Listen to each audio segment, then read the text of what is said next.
Francis has wrapped up a 4-day trip to Mongolia. It was his first ever trip to the Asian nation. The trip has been as much about geopolitics as religion. During the Sunday Mass in the Mongolian capital, Pope Francis publicly addressed China. Listen in to what he said. These two brother bishops, emeritus of Hong Kong and the current Bishop of Hong Kong, I would like to take advantage of their presence to send a warm greetings to the noble Chinese people. To all the people I wish the best and to go forward, always moving forward. And I ask Chinese Catholics to be good Christians and good citizens to all. A Jesuit and a Salesian. Thank you. Let me just say that again. I ask Chinese Catholics to be good Christians and good citizens. Pope Francis said this while holding the hands of the Bishop of Hong Kong. Does anything sound off here? The Pope had only good things to say despite what goes on in China. Let me just give you some context here. Mongolia is China's neighbor. Officially, there are 6 million Catholics in China. Off record, there are some 10 to 12 million who practice the religion underground. Why underground, you ask? Basically to avoid scrutiny from the atheist government. Despite such a large population of Catholics in China, only a small group could come across the border to see Pope Francis in Mongolia. Many could not make it. And those who did covered their faces for fear of being reprimanded.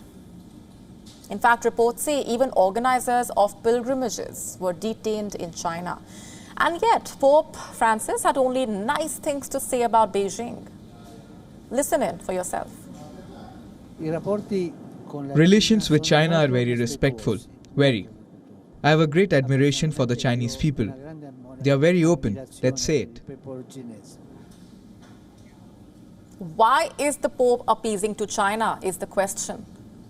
And this is the same Pope, by the way, who speaks up on global issues. From climate change to the war in Ukraine, from poverty to LGBT campaigns, Pope Francis has never shied away from voicing criticism or support. But when it comes to Beijing, the Pope is much more forgiving. You see, he keeps the criticism in check. Just take the persecution of Uyghurs by China. Uyghurs have faced a human tragedy not seen since the Holocaust. More than 70 faith leaders have publicly condemned China for its atrocities on Uyghurs. But Pope Francis has remained silent. In the year 2014, after his election as Pope, the Muslim community called him a friend. In 2017, while delivering a speech in Myanmar, he demanded respect for the Rohingyas. If he could support the Rohingya Muslims, why not the Uyghur Muslims? Because that, you see, involved China. And he has also remained silent on the matters of Hong Kong.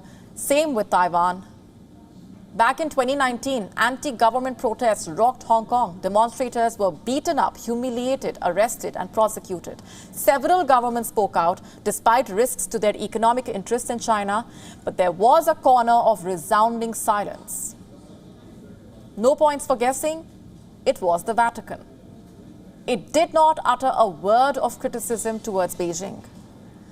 All across the world, the Vatican appoints bishops, but China does not play by the rules. It enjoys a special agreement. It was signed back in 2018.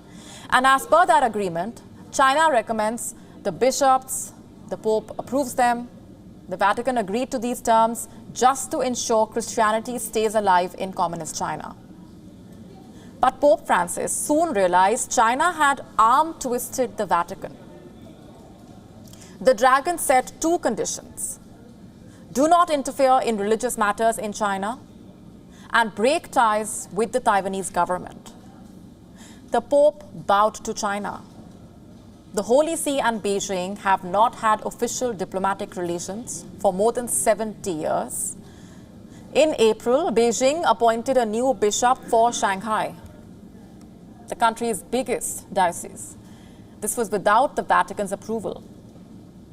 Like I said, China is an atheist state. Religious practice is heavily curtailed by the government there. Pope Francis seems to be employing a delicate diplomacy. just to make inroads in China. Pope Francis conveniently ignores its human rights violations. Good Christians and good citizens. This is a phrase the Vatican uses to convince communist governments. It did the same in Vietnam. Pope Francis is following the strategy of appeasement to convince China. But to what end is the question. WION now available in your country. Download the app now. Get all the updates on the move.